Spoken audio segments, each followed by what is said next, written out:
বাংলায় কাদের সাক্ষাৎকারে দেখাও, যারা বোঝে না, এদেরই তো ভাইরা ভাই চায়নাতে আছে, শিক্ষা কোথায় পৌঁছেছে, আর এরা বাঞ্চতরা শিক্ষায় ইউনিয়ন ঢুকিয়েছে। আর দেখাচ্ছে কাকে দেখো, একটা আইআইটিয়ানকে দেখাচ্ছে না, একটা ইঞ্জিনিয়ারকে দেখাচ্ছে না ভালো, একটা ডাক্তারকে দেখাচ্ছে না। এরা কাদের দেখাচ্ছে? বেকার, যারা দলবাজি করে, তারা পার্টিবাজি করে। বাংলা কোনোদিন শুধরাবে না। কি করে শুধরাবে? যারা পার্টি করছে তাদের ছেলেমেয়েরাও বাইরে থাকবে, কিচ্ছু থাকবে না, কিচ্ছু না।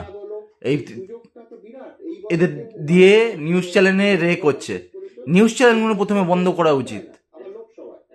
পার্টি পলিটিক্সে ঢুকে যাচ্ছে টলিউডের লোক, হিন্দি হবে না, হিন্দি হবে না, হিন্দি হবে না বলে টলিউডের লোক ঢুকে যাচ্ছে। এদিকে বলিউড আর সাউথ সেই টাকা দিয়েছে, এদিকে বাঙালি এনেছে, ফিল্ম ইন্ডাস্ট্রিকে বাঙালি এনেছে। সেই জায়গাটা তো ওরা শেষ করেছেই। টলিউড কোথাও নেই।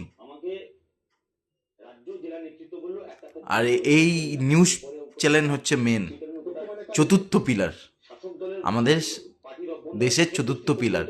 এই চতুর্থ পিলার বাংলায় শেষ করছে।